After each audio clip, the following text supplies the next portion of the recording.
მოგესალმებათ ნიკოლოზ კავტოსიას პოდკასტი. დღევანდელი თემაა წიგნი თუ კომპიუტერი, თაობათა არჩევანი და ცოდნის შეძენის გზები. თანამედროვე სამყაროში, სადაც ტექნოლოგიური პროგრესი ელვისებული სისწრაფით ვითარდება, სულ უფრო აქტუალური ხდება კითხვა: წიგნი თუ კომპიუტერი? ეს არჩევანი მხოლოდ ცოდნის მიღების საშუალებას კი არ ეხება, არამედ თაობათა შორის განსხვავებას, ინფორმაციის აღქმის მეთოდებსა და სამყაროსთან ურთიერთობის ფორმებს ასახავს. თუმცა ნაცვლად დაპირისპირებისა უმჯობესია ამ ორ მედიუმს დამატებითი და ურთიერთშემავსებელი რესურსების პრიზმაში შევხედოთ. წიგნი მარადიული სიბრძნის წყარო. წიგნი თავისი მრავალსაუკუნოვანი ისტორიით ცოდნისა და სიბრძნის კლასიკური სიმბოლოა. მასთან ურთიერთობა გამოყოფლად არის დაკავშირებული განსაკუთრებულ გამოცდილებასთან. პირველი, ფიზიკური შეგრძნება. წიგნის ფუცლის შრიალი, ყდის სუნი და წონა ხელში. ეს ყველაფერი ქმნის უნიკალურ შეგრძნებას, რომელიც ხელს უწყობს კონცენტრაციასა და ჩაღრმავებას. მეორე, ღრმა კითხვა და ანალიზი. წიგნი ხელს უწყობს ხაზოვან კითხვას, რაც თავის მხრივ ინფორმაციის უფრო სიღრმისეულ გააზრებასა და ანალიზს უწყობს ხელს. ის მკითხველს საშუალებას აძლევს გათავისუფლდეს ყურადღების გამფანტველი ელემენტებისგან და მთლიანად მოვლენებსა თუ აზრებზე გადაერთოს. მესამე, გონებრივი განვითარება. კითხვა ავითარებს წარმოსახვას, კრიტიკულ აზროვნებას, ლექსიკასა და წერის უნარებს. ის გონებრივად აქტიურს ხდის და მედიტაციურ მდგომარეობას ქმნის. მეოთხე, ემოციური კავშირი.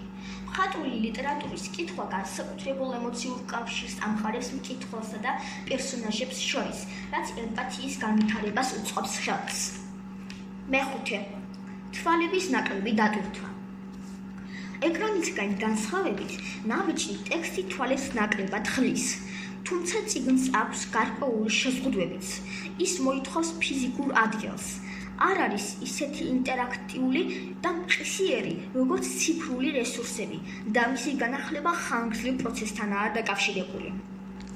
კომპიუტერი, უსაზღვრო შესაძლებლობების პორტალი. კომპიუტერი და მასთან ერთად ინტერნეტი ცოდნის შეძენის სრულიად ახალი, რევოლუციური გზაა.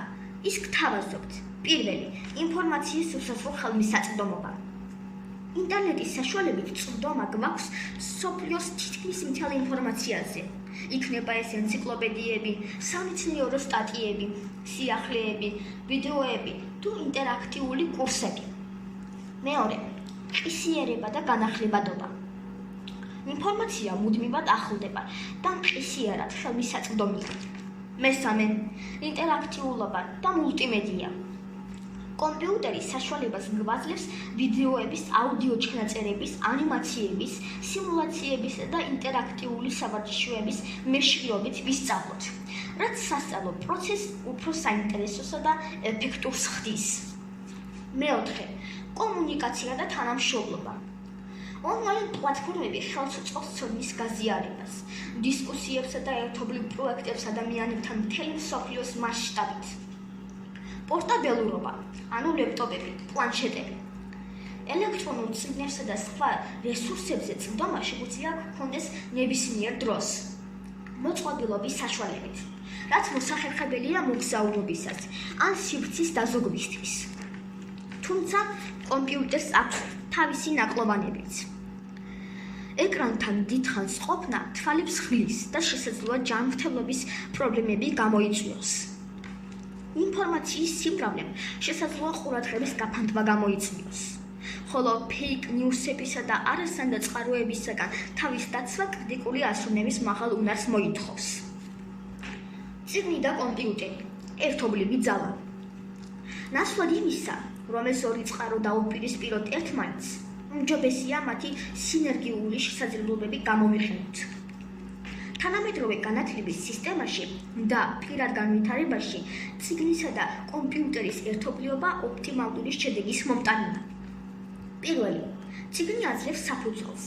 ის გვასწავლის სიღრმისეულ კითხვას, ანალიზსა და კონცენტრირებას. მეორე, კომპიუტერი აფართოებს ჰორიზონტს. ის გთავაზობს უსაზღვრო ინფორმაციას, ინტერაქტიულობასა და მულტიმედიურ რესურსებს, რაც წიგნში მიღებულ ცოდნას აძლიერებს და აფართოებს. მნიშვნელოვანია, რომ ბავშვებს ვასწავლოთ სწორი ბალანსის დაცვა ამ ორ საშუალებას შორის. უნდა წავახალისოთ, რომ წაიკითხონ წიგნები, როგორც ნაბეჭდი, ისე ელექტრონული ფორმატით. მაგრამ ასევე ვასწავლოთ, როგორ გამოიყენონ კომპიუტერი და ინტერნეტი გონივრულად და ეფექტურად, როგორც ცოდნის სანდო წყარო და არა მხოლოდ გასართობის საშუალება. დასკვნა. საბოლოო ჯამში არ არსებობს ცალსახა პასუხი კითხვაზე, წიგნი თუ კომპიუტერი. ორივე მათგანი არის ძლიერი ინსტრუმენტი ცოდნის შესაძიბრად, მაგრამ თითოეულს თავისი უპირატესობები და ნაკლოვანებები აქვს. თანამედროვე ადამიანის ამოცანაა ისწავლოს მათი ეფექტურად კომბინირება, რათა მიიღოს მაქსიმალური სარგებელი და გახდეს მრავალმხრივ განვითარებული პიროვნება, რომელიც მზად იქნება 21 საუკუნის გამოწვევებისთვის. ახლა კი დაგემშვიდობებით.